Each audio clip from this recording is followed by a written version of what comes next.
All right, there's a lot to unpack here. Let's bring in Troy Slayton, a criminal defense lawyer and former prosecutor who specializes in constitutional law. Troy, Happy New Year. Thank you for being here to talk about this subject, this unfolding matter that just seems to keep going.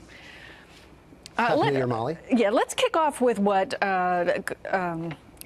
the Congressman Devin Nunes is trying to accomplish. There's this Wednesday deadline looming, and what he wants is information from the Department of Justice, from the FBI. He wants to get to the bottom of the whole dossier subject, what it was used for, when it came into the hands of the FBI.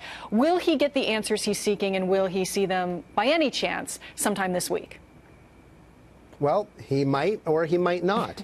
Congress has not only the absolute power, but the duty to conduct oversight over the FBI and the Department of Justice. And so if the FBI and the DOJ aren't willing to voluntarily turn over documents and other materials related to anything that Congress wants to find out about, then they issue subpoenas. But the problem comes with the enforcement of a subpoena. There may be very good reasons to not comply with the subpoena, that there's classified information, that it affects national security, that there's an ongoing criminal investigation like we know there is here. But you just can't not respond. But the problem is, if they just don't respond and Congress wants to enforce the subpoena, they'd have to go to the DOJ. And certainly DOJ lawyers aren't going to go to court to seek a remedy or contempt against themselves. Yeah, what about that? A possible contempt of Congress? As you mentioned, this is a big, complicated web. Could we see some sort of action taken if they don't see what they want to see by midweek, by the 3rd? Well, that would be the remedy normally under the normal course for Congress then to ask the Justice Department to file contempt proceedings in federal court.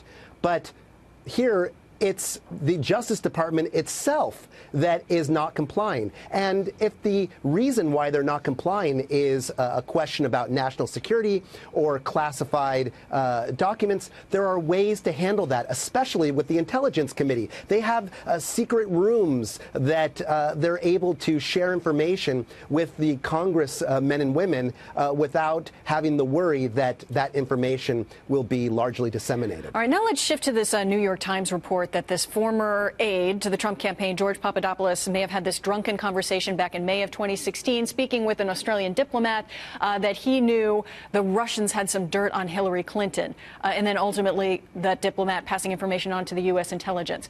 The idea behind this report is that, hey, maybe it wasn't the dossier, this came first, this conversation came first. But does it matter exactly how the FBI got this investigation started? The political sides seem to really want each estimate to matter, but does it ultimately matter from a legal circumstance?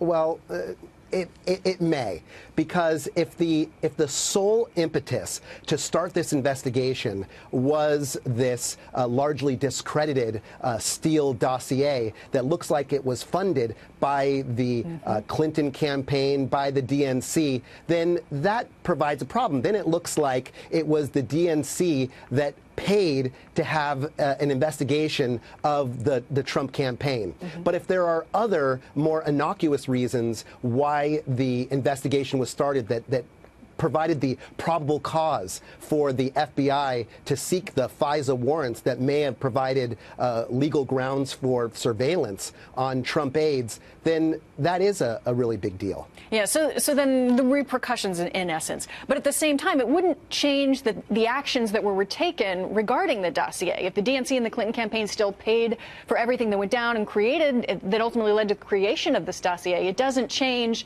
the actions that were taken by those people, those entities, those individuals, right? Absolutely. And you can't unring the bell. Right. The investigation has started. So whatever reason the investigation has started, we're far down that path. A special counsel has been appointed. Mueller is conducting the investigation. And although there are arguments and good arguments coming from Republicans about the independence of the special counsel and some possible appearance of impunity impropriety that may be involved with some of the prosecutors and investigators on Mueller's team, the investigation is underway and is going to go forward. Yeah, there's a lot of digging to be done still. You know, that question, the chicken or the egg, which came first? I'm sure the answers will come out on that, hopefully, in the end, and we'll get a lot of these answers. Troy Sladen, we appreciate it. Thanks for joining us today. Thanks, Molly.